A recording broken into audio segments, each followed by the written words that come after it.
Hello guys, welcome back to Pocket Academy, and today we'll be discussing how you can get started with Visual Studio Code and start writing your HTML files. So without any further ado, let's get straight into it. So the first thing you would like to do is to install Visual Studio Code into your system. As I already have Visual Studio Code, so I will skip that part. The next step is to create a folder in your system. You can create that folder anywhere in your hard disk. I'm gonna create it on my desktop. So I'll be creating a new folder and you can name it anything you want.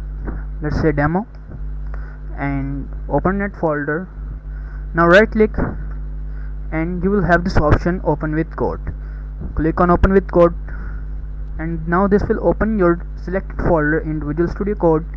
And now to create your HTML file and start coding on it, either you can click here on new file or you can go here, hover over your demo folder and these buttons will appear, and click on this plus icon stating new file.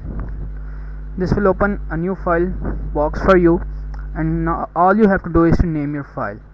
So about naming your file, there is something important that you will have to explicitly state your file extension. So for HTML we're gonna say your file name. It can be anything. In my case it's index and then the extension .html. That is it. Now you can start coding your HTML. So thank you for sticking with us till end, and I will see you in the next one. Take care.